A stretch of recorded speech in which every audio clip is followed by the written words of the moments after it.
Hello and welcome inside episode 18 of the Scully Scoop podcast. I'm your host, Adam Scully. Well, sports slowly coming back. NHL, MLB, NBA, they're all in training camps. MLB set to start in a couple of weeks. NHL and NBA around August 1st. Going to be very exciting. And hey, as well, Tiger Woods finally back in the field playing PGA Tour golf this week at the Memorial. It's an awesome time to be a sports fan. It's going to be fun to watch all these progress as the summer goes on. And I'm also very excited about my guest on today's show. It's in a subject that I'm not all too familiar with, but I certainly learned a lot in this interview.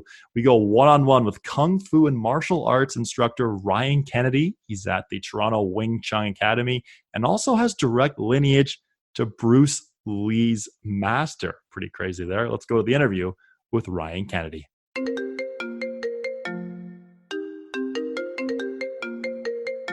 And we're pleased to welcome martial arts and Kung Fu instructor Ryan Kennedy to the show. Ryan, welcome to the show. Good to have you with us. Thanks so much, Adam. It's great to be here, even though we're both here and there at the same time. Yeah, it's nice to virtually meet you. As you were saying before this interview, we have a mutual connection through our buddy Clay McCoy. So appreciate Clay setting this up. Yeah, I watched your interview with Mark McCoy. That was really fun.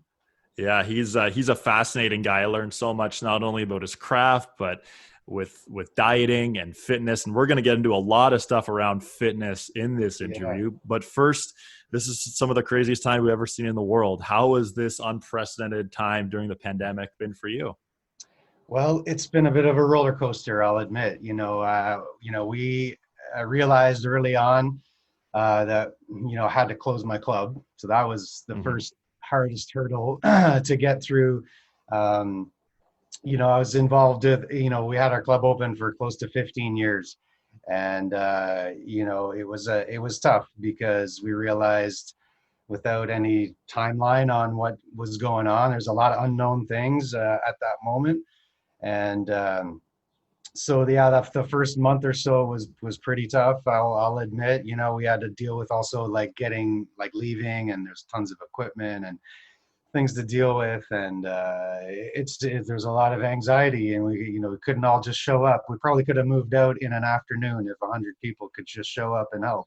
But it's good to see certainly things starting to calm down a little bit. But that was hard, and wow, like I don't even know where to begin, but we had to do what we had to do. It just didn't seem safe to try to continue. Most of what we do is contact. You're facing each other. You're breathing heavy directly at each other. And it just seemed like, we need to step back and try to figure out what's really going on. So that was the first step. And then I guess the next stage was like adapting to being home. I don't think, I'd ever really spent this much time in my home. I was the type of person that would kind of, wake up, have my coffee, and then off I'm gone to the club, and I'd be, in and out, sometimes back and forth. But, certainly to get adapted to that took some time, and the weather wasn't as nice. I have a rooftop balcony, as I was mentioning earlier, with have a garden up there, but early in March, there wasn't much gardening to be doing, right? And so, I was just sort of waiting to see what was going to happen. And unfortunately, we had to let our members know that we weren't going to try to stretch them out either. It didn't seem fair to try to charge money for something that didn't seem like we could provide at that moment. And we had our hopes that we could hang in there, but business-wise, it just doesn't make dollars. It doesn't make sense. It's just not really feasible. And unfortunately, a lot of gyms, I think, they're feeling it. They're feeling it big time, and especially the smaller ones, which we would be considered, a kind of a niche type thing that we like to do. And but we'll adapt. And now with the nicer weather, we're outside. Some of us, I got a core group that we're able to meet once or twice a week.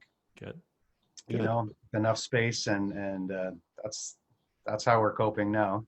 That's good. So you mentioned obviously closing the gym early on the pandemic. We saw some snow in May. Like the weather's just been nuts here in the GTA. But have you been able to do any training virtually at all? Has that been possible? Well, yes, some. Yeah, I've done some classes like what we're doing right now Mhm. over this platform here on Zoom. And initially, I was not ready for that. There was too much, in my personal life dealing with all of that. So I was doing YouTube lessons for free. I just Okay. wanted to kind of get out some things I didn't know. I mean, there was a lot of strain on the world, and I needed to kind of outlet myself as well. And I thought my students wouldn't be able to necessarily all get together all at once at a set time. So I wanted to do something a little bit easier to access, for everybody. So I was trying to post up once or twice a week on my YouTube channel, uh, training ideas for small spaces. Since I went from 5,000 square feet to a bachelor apartment, Yeah. kind of wow, there's a lot of things I need to adapt and how I go about practicing and working out and things like that. I've got a little thicker, I'll admit, over because it's hard because most of my activity was sort of built into teaching and training. Right. I would be a participant in all of my own classes, right? So, Yeah, yeah. 100%. Yeah, I get that. So before we get more into your career and training, how did you initially get into martial arts and get interested in that field? Yeah. Well, partly by necessity. When I was young, I felt like there was a need for self-defense and a bit of confidence, and I was somewhat of an athletic youngster, and but for some reason the team sports didn't really fill that Hmm. fill that for me. So I came across boxing, I think, when I was about 16, in middle high school sort of time, and it just sort of really was something that I thought was incredibly like challenging, but also, you didn't have to sit on the bench and wait for your turn. You could just Yep. get up and do it. You could skip rope, and I still do a lot of those basics all the time. And then out of school, I met my first master, my first teacher in Wing Chun. That was here in Toronto, actually right near the old Maple Leaf Gardens Oh, okay. on Yeah, Wood yeah, yeah. Street. Yeah, Yep. so at that time, I had a decent job for a kid out of high school, so I had a bit of money, and I was like, oh, okay, I can do this. And it was probably the first thing that I ever, you know, did on my own. My parents didn't pay for it or anything. I was all in. I was like, Yep. okay, let's do this. And the people is what kept me going. Like, my mentors, my sifu, my teacher, and the group, the club was awesome. And so we were able to develop, and when you're learning something, having fun, and it's a challenge physically and mentally at the same time, there's nothing really like that, and so little by little, I eventually inherited that school from my teacher, and developed it into the Toronto Wing Chun Academy. So it's been a long run, like close to 25 years now, but it's just the best thing. Martial arts people are so cool, and they're just all different types, all different shapes and sizes, all different, personalities, and you Yeah. just have to learn how to navigate all that. And it teaches you to, kind of respect everybody and don't take anything just at face value too. You have to, you know, keep an eye on everybody, right? Yeah, absolutely. Okay, so you mentioned Wing Chun there. You do a lot of your work with Chinese martial arts and Wing Chun Kung Fu. For those who don't know what that is, give our listeners and viewers a brief summary. What is that? What do you do? Yeah, well, it's a Chinese martial arts are all classified as kung fu. Wing Chun is a particular branch of that, Mhm. and some famous people have practiced Wing Chun. Bruce Lee being, the most obvious, and his master was someone named Yip Man, who came from Hong Kong. Well, he came from China originally, moved to Hong Kong later in his life, and that's where he became Bruce Lee's teacher. And he was also what I call my grandmaster, was one of Bruce Lee's peers back then. And so he taught my master, who is Sifu Redmond, Sifu Philip. Hope he's watching. He's out of Hermosa Beach. I'll definitely make sure he sees this in California. And, so that's Wing Chun is actually kind of unique in the martial art world, as Wing Chun is actually the name. The story goes, the legend goes, of the woman who it was named after. So it was has some characteristics that from a perspective of self-defense, you can't just overpower someone who's bigger and stronger than you. Mm-hmm. So a lot of the characteristics of Wing Chun are a little bit more reflex-based, position-wise, and it's not direct conflict with, if you have something stronger than you, you need to develop other skills, right? Mm-hmm. And so that's sort of the basis of it. It's primarily a self-defense, artwork, if you will. There's weapons involved, and also in the later stages, no gloves, things like that. When you're outside and you're not preparing for a contest, things tend to happen spontaneously. So you're developing a certain, awareness about your body and what's going on around you all the time.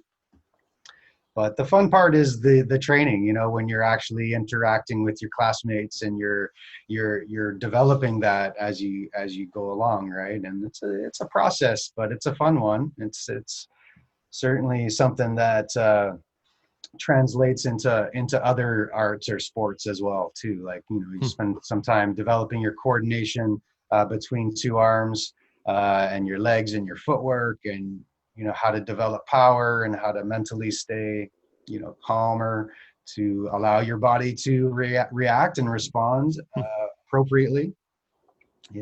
Interesting. And yeah, so those are some of the things. Wing Chun is it gets pretty deep, but at the same time it's pretty simple. You want to keep your technical stuff. You don't need a million moves. You need to be good at a handful of core ones, and then you spend the rest of your life learning how to blend it all together, right? Yeah. Right on, right. That's fascinating. So you mentioned some reflex work, some reactionary work, as we were discussing before getting this going. I was a goalie, so I get where that's coming from. What kind of, is there any, what kind of reactionary training are you doing for reflexes? Well, we have a really specialized one. As you know, I've not been a goalie, but I can imagine that you have a visual reflex, right? Mm-hmm. So what you see, and as that gets closer, the time, your reaction time is reduced, right? As someone gets closer and closer, right?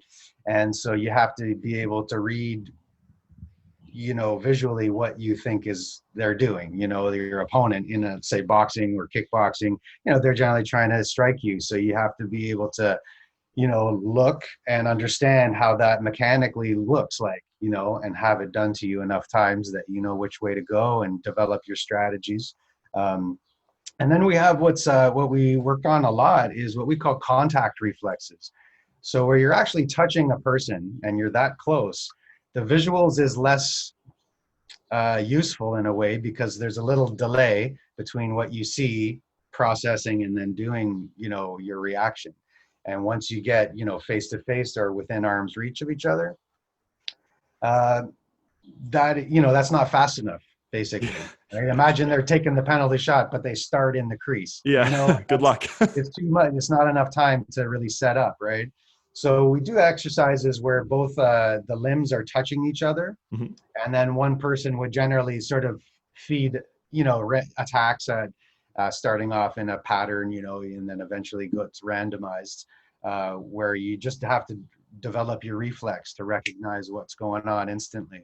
And of course, mistakes happen, but in training, you're more developing that quickness and understanding of what's a good move and maybe what's less favorable, and so you can practice and drill, of course, these things. So we call it Qisao. Qisao is the Chinese term for it. Yeah, but it's basically a contact, kind of like if you notice how in judo, when they grab onto each other, Mm-hmm. they're probably not seeing as much as they're feeling what's happening. Right. And so when you feel pressure against you, okay, I'm going to yield here and I need to reverse this somehow, and maybe I can take advantage of someone who's using too much force, or they're overcommitted to something. They're going to, sometimes leave a weakness like their balance, or their own reaction time is reduced once you're leaning a little bit, right? Huh. So that must be as a goalie, a daunting task, as so that some of those players are on a breakaway coming at you and the puck's going back and forth. There's a lot to think about, and you can only think about it in practice. Mm-hmm. When it's actually happening at real speed, it's got to be a lot more natural, I guess. Yeah, 100% agree. It's got to be reactionary. You can't think when you're out there. You just got to react and trust that what you did in practice is going to pay off in a game situation. So that's a reactionary thing. But in terms of fitness for you, when you're doing your training with your athletes or for yourself, is there an area where you have to be the strongest at? Is it your core? Is it your legs? Is it your arms? Is it your cardio? Is it all of the above? Yeah, I mean, if you have a weakness somewhere, trust me, your opponent's going to try to find it, Right. and so if that's in your conditioning, in your if you get tired first, yeah, hey, if you win because they get tired first, you still win, right? Mm-hmm. So in competition, fitness is a big part of it. In day to day, it's probably more about your awareness and your like if you're just talking about general safety and self-defense for the general public who's not interested in competing, you probably need a base level of fitness, and that's going to be, that's a requirement for anybody anytime, especially nowadays. I think that exercise is critical to keeping a good state of mind, as well. When you take care of yourself, it's not just your just what you eat and how you think and how you behave, and your emotional side is tied to fitness. And I need an outlet personally. I miss my punching bags. I don't have them, but things like that, it makes a big difference in just how you, okay, I can let that out. But for fitness is a big part of taking care of yourself, right? And self-defense and martial arts, it's kind of intertwined there. Yeah. But at the same time, there's a lot of skills that you have to learn in a way that if you're totally exhausted, you're not going to get those finer details. So you need to try to organize the training in a way, I think, that you can get what you want out of your fitness, and as long as you're using your time well, Mm-hmm. because there's so much to learn that if you're exhausted, you can't learn anything, right? So you need to I would sort of portion out parts of the day and devote them to specific elements of the training, if you will, whether that was throughout the week, throughout the day, throughout the month, and a longer cycle throughout the year, and so on. Yeah. That's fascinating. So I guess it's a balance between physically training and physically getting better to mentally training and mentally better and managing that time. And I guess that can really be applied to a lot of sports too. I think so. Absolutely. Yeah. I mean, you can over condition yourself to the point where, it depends on the sport, certainly. Mm-hmm. In combat, sports are very unforgiving, Yeah. in the sense of, when you're not prepared, you can get hurt, and so if that's what you're going towards, you got to take that really, really seriously. Like it's a job, because if you go in unready, not prepared, it's going to hurt. It's going to hurt anyways, but it's going to hurt a lot more. And, nobody needs unnecessary risks. Mm-hmm. But I think that element of danger is also probably, what makes it exciting too. If there was no risk involved, and you gotta, there's different levels of that, of course, right? We would have every 2 months an open fight night at our club. In the past, of course, we hope to get that eventually. Yeah. Eventually we'll get back. But we would have beginner levels who would fight at a light contact type level, kind of touch sparring type ideas, all the way up to very high level folks were coming out. And it wasn't really a tournament or a competition in the sense of there was no trophy or belt out there. It was more of a self-development and a challenge. And at a certain point, you need to train with people you don't know. Because you have to learn how to assess, someone's strengths and weaknesses and whether they're a threat and in what way. is really important for the development. Of course, it's not always going to go your way. You win some, you lose some, but it's when you don't perform well, you should learn a lesson from that, right?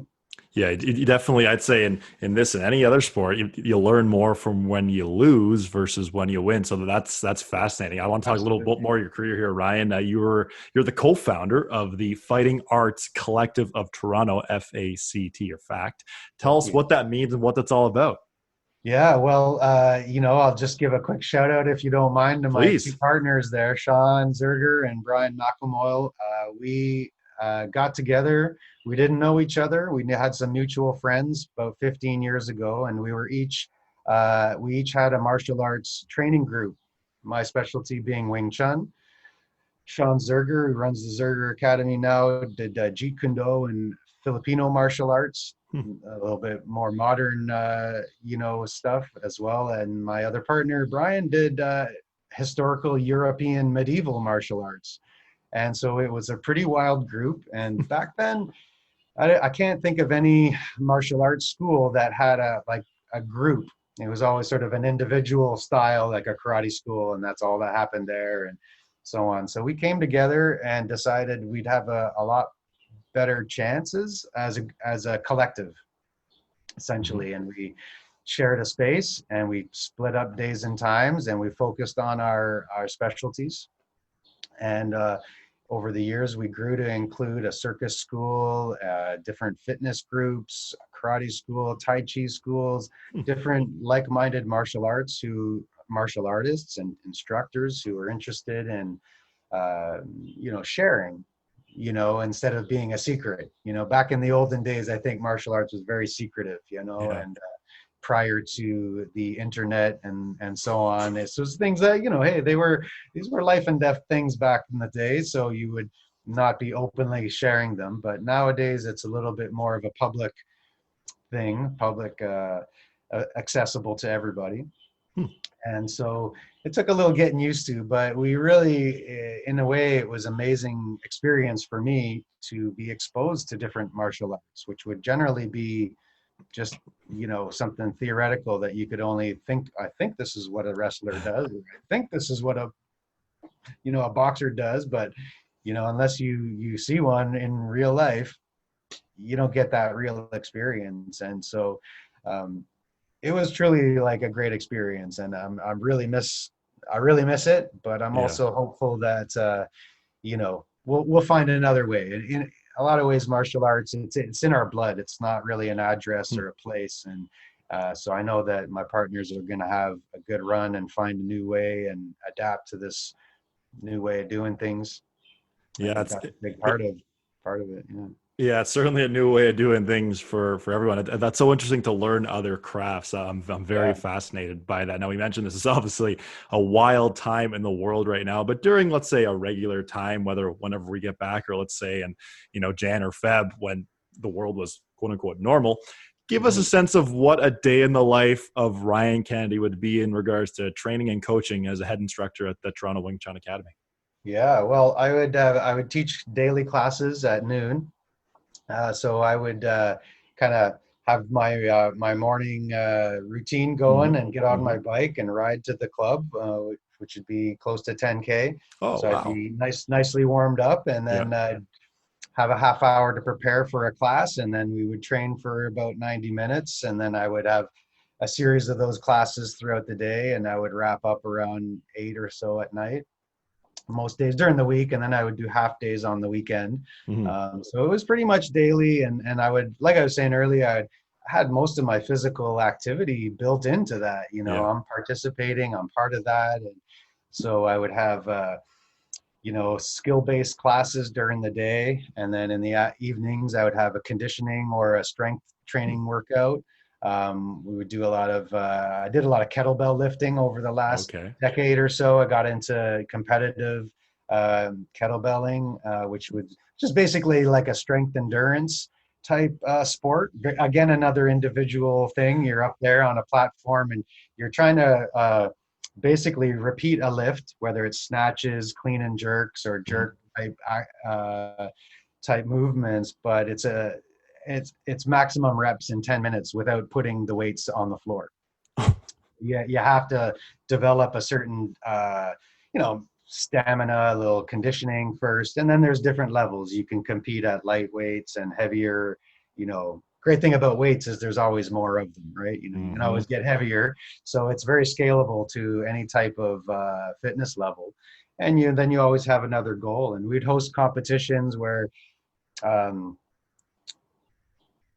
every maybe twice a year, where we would have groups from all over Ontario come and compete. So, I'd have that built in 3 times a week into my schedule, where we're training a small squad together, and then that would blend into my evening class of martial arts, and then I'd ride my bike back home and have dinner and do it all again the next day. And so the hard stop, whatever day that was, and since then I've had to develop definitely a very different schedule, to try to keep. And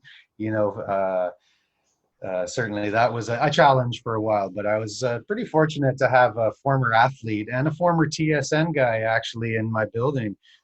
He used to be on Off the Record. His name's Gene Mack, and he played for the Argos, and he's my garden neighbor. And we started chatting in the mornings, and we decided to start working out. And so he's in his 70s now. Perfect. And we started, we brought up a medicine ball, and we can stay far enough away and keep our distance, and we're outside. So we feel like that's pretty much as safe as we can be anymore right now. Right. And we started doing a morning routine, and now I've got a handful of my other neighbors come upstairs, and we do some gentle stretches. I live in a building is mostly seniors, so we do some traditional Chinese, yoga type exercises together every day. And usually before that, I sneak in my Wing Chun practice before that, and then I'm done around 12 o'clock. So it's a lot shorter day. Yeah. Oh man, that's very interesting. I was going to ask about yoga, and that certainly would be a crucial part of training. But what would you say is the age range of the athletes that you instruct and teach? To me, there's no limit. I was teaching kids as young as 7, and my oldest student was in his 70s. And wow. Yeah, absolutely. Yeah. So there's all different, there's different ways you can practice martial arts. And that's one of the coolest things about it is, at different stages of your life, it's going to be, meaningful in a different way. Like when I was younger, it was more self-defense. Then I got it more competitive. Then I got a little bit more, I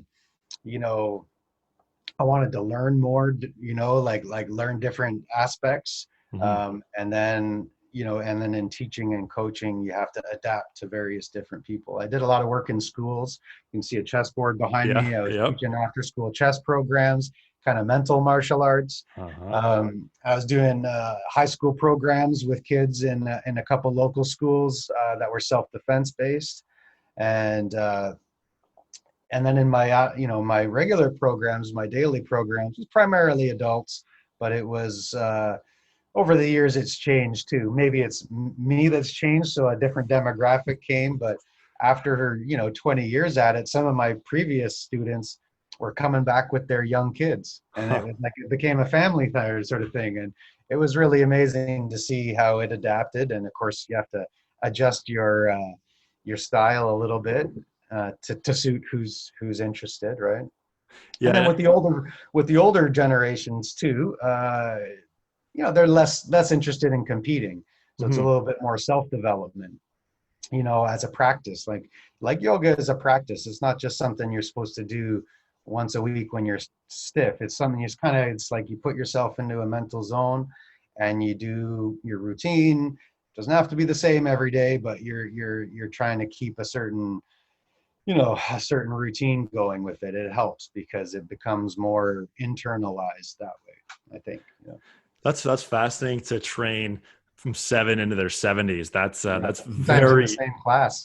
Yeah, that's even cooler. Oh my goodness. Okay, so would you say like the younger people that you teach is the training, like how different is a training from 7 to 70? Is it more self-defense? Generally, well, the younger folks can generally do the more rigorous physical stuff, and I think that's important too. That's generally the way it would go.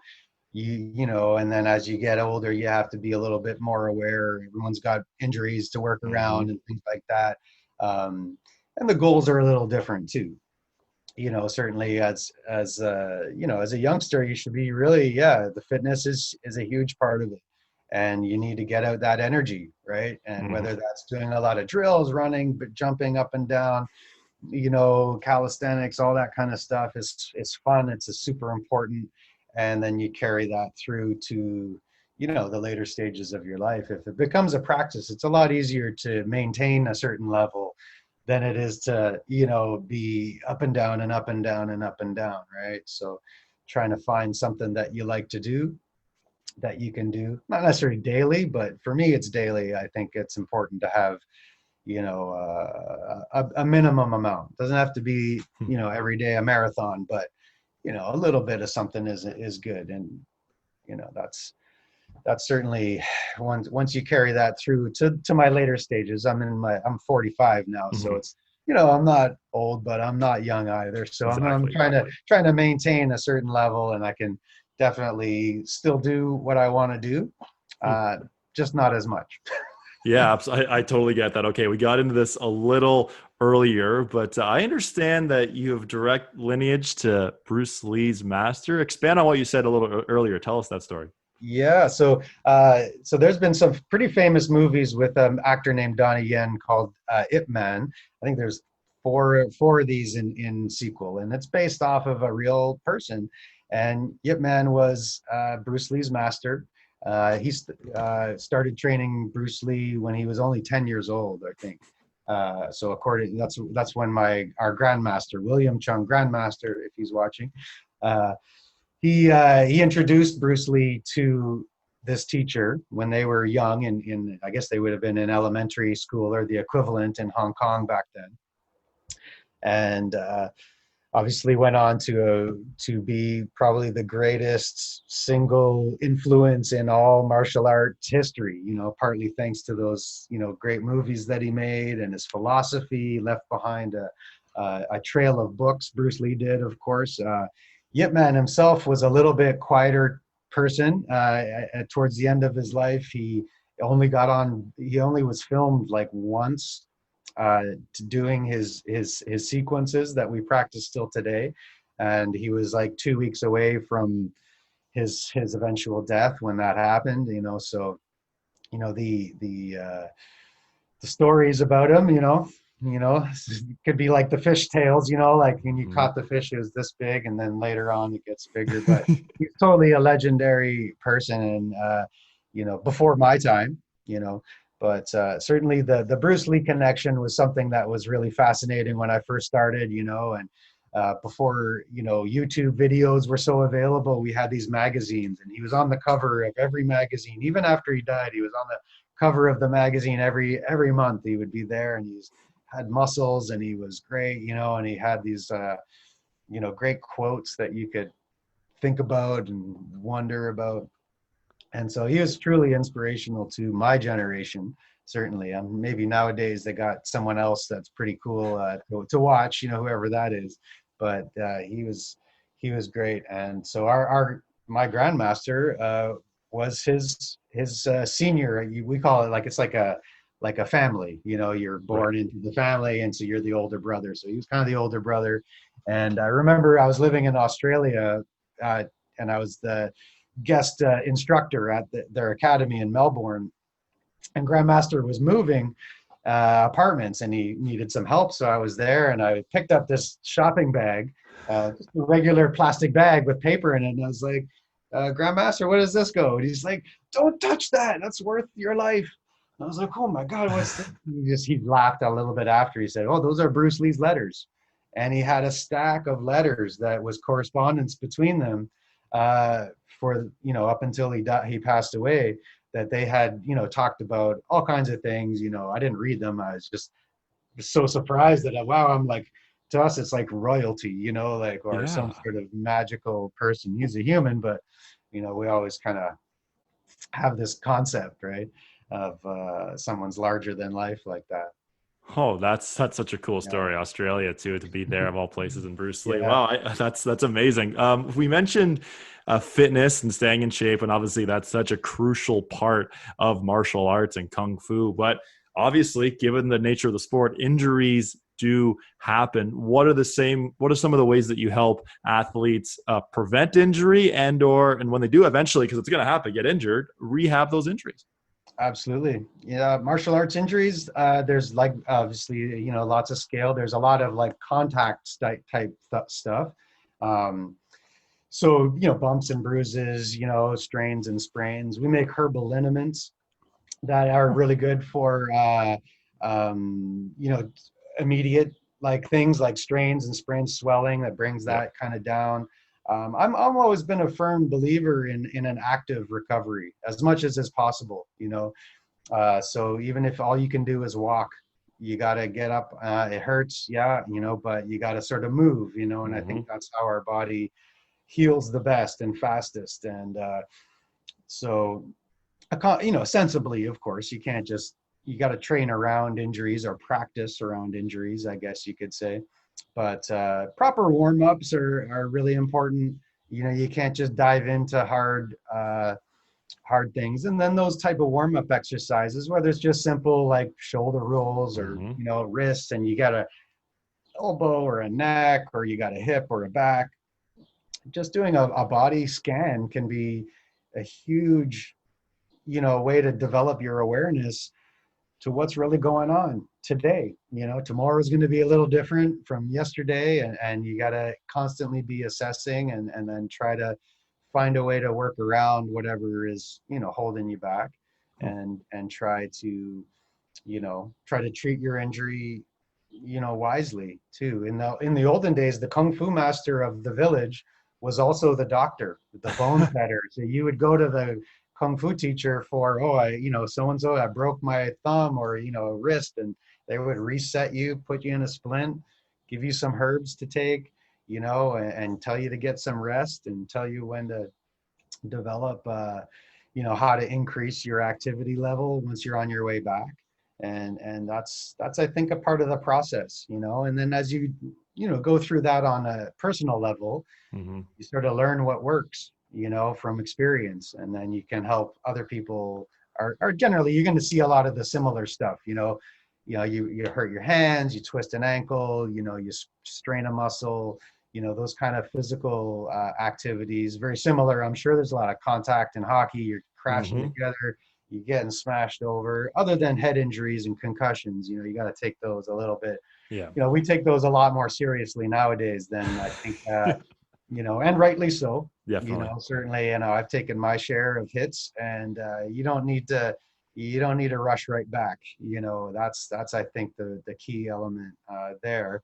There's no magic way to speed that up. In fact, speeding it up, I probably does more harm than good. Trying to jump back in too early, it's tempting when you're a competitive type person. You don't want to be sitting there watching. You want to be doing it. Hmm. And so it's, and generally, fighters and martial artists aren't really used to having an off season.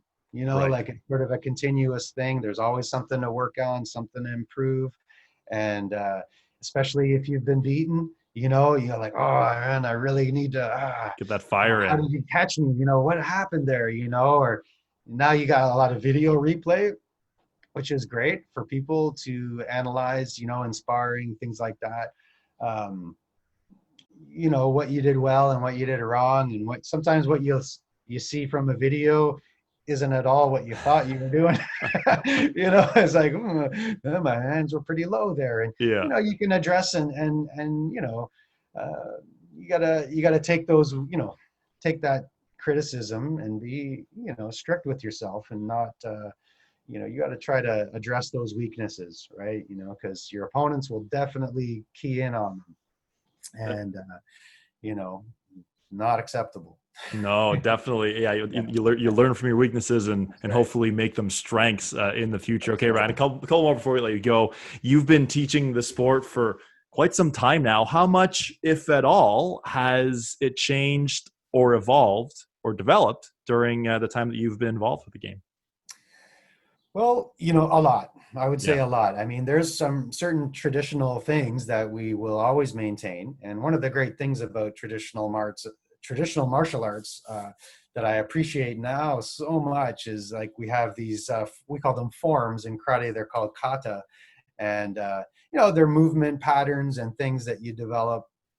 And that's the traditional way, probably a very solitary existence of a martial artist 100 years ago, unless you were in the army or something like that. And but those elements are critical. But with the modern, mixed martial arts development over the years, you have to be able to adapt and bring in some of the more, I think modern training methods have a Mhm. lot have influenced how we do things, whether it's hitting pads more, doing those type of exercises are pretty important, I think, nowadays. And also there's a lot more access to information, sometimes too much. We're spoiled for choice. It's kind of like trying to decide what to watch on Netflix. Is like there's so much to choose It's always from. such a And challenge.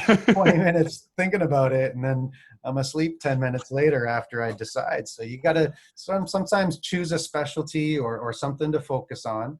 And there's a lot of great martial arts out there that are going to teach different skill sets, but all very important ones, and a lot of life lessons that go along with it, right? But from a competitive level, it's changed a lot, because you have to be aware of what other strategies are. Hmm. you know um I'm a fan of competitive martial arts. I don't always love the what goes on around it, Yep. but Oh the yeah. competition itself and the athletes and their level has improved greatly since the beginning of mixed martial arts competitions that we see regularly now. Hmm. And those type of things, you have to learn how to apply your own art, and your own specialties, and adapt it to what other people are doing, because it's not all about you. It's that exchange between two people, in the sport, and different skill sets propose different problems, and different solutions can, have to come up, right? Otherwise, you're going to get caught with the same thing over and over again. And so, that's been a really important and amazing thing too, because you have to open up your mind to different ways, Hmm. different ways of thinking and different ways of approaching it. And the best way to learn how to avoid something is to learn a little bit about it, right? Yep. If you don't know much about boxing, or wrestling, or there's jujitsu levels, then there's kicking arts that specialize. And now I think that there's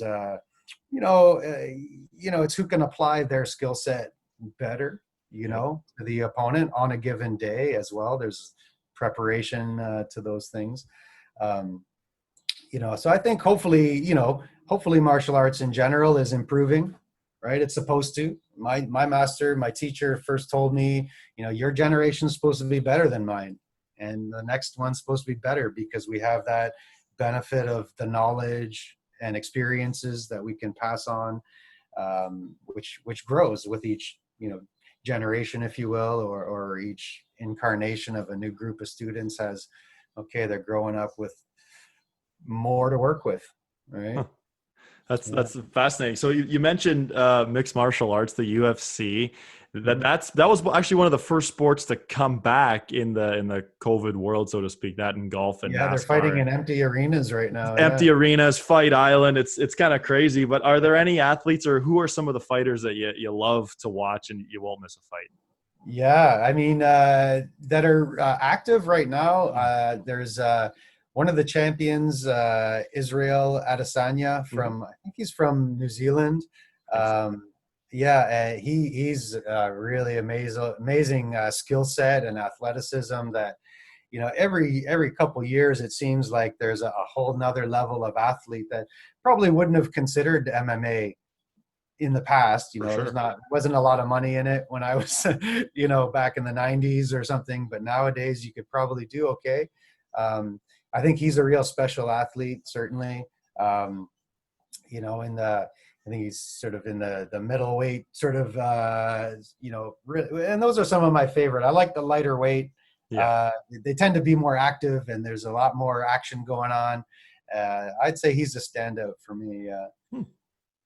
Interesting. Oh, Boxing, yeah. In boxing, I also love, there's a lot of, what do you call it, intrigue in the heavyweight division right nowadays, with Deontay Wilder and yeah. Tyson Fury and some of their, AJ out in Britain.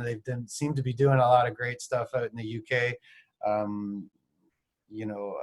in the boxing world, so there's some looming fights there that should be pretty interesting.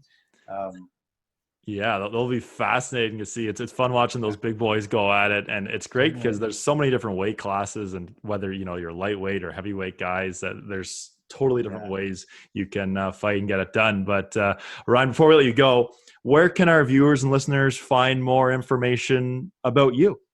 Oh, well, we've got some Facebook groups, the Toronto Wing Chun Academy, my YouTube channel, Rai Ken Fu on YouTube. You can look us up there. Unfortunately, my website, torontowingchun.com, has a virus right now. So we'll get it back up and running. I've been kind of delayed on that just to try to wait and see where we're going to end up. Right now, I'm just in a park nearby practicing most days. But that's how you can find us and look up more about us on Facebook there. And if you want to reach out and learn more about Wing Chun, I'm sure we're going to get some regular stuff back soon. Toronto is a little bit behind the rest of Ontario. I think gyms are just opening outside of the Hamilton, Toronto area, like tomorrow or this week sometime. Unfortunately, we're a little bit behind here. So we're going to have the summer to find a way to regroup, and we'll figure it out. But I really appreciate you having me on, and getting a chance to talk about it, because it's been a little lonely not seeing my family and my students. We love each other, and we want to get back together, and I hope that everyone out there is able to do it smartly and in a way that's makes sense. Absolutely. Well, Ryan, this has been fascinating to me because, as I mentioned to you, corresponding before we got this going, I don't know much about martial arts, kung fu, any sort of fighting for that matter. I'm a hockey and golf guy, so I've learned so much from this interview. I'm sure our viewers and listeners will learn a lot as well. Thanks again for your time, and hopefully you're back in the gym here very soon. I can't wait. Yeah, thanks so much for having me on. All right, take care, everybody.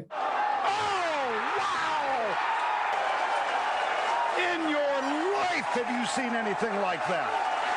Thanks again to Ryan Kennedy for joining me here on the Scully Scoop podcast. I certainly learned a lot from that conversation around martial arts and kung fu, and hopefully you did as well, Ryan. Hopefully you're back in the gym very soon. Well, don't forget, subscribe to us on iTunes and on YouTube as well, available on SoundCloud, and I'll continue to post these episodes on Instagram and my personal Twitter account, Adam_Scully. Well, 18 episodes in the books. Looking forward to bringing you many more. It's been another fun edition of the Scully Scoop podcast. We'll talk to you next time.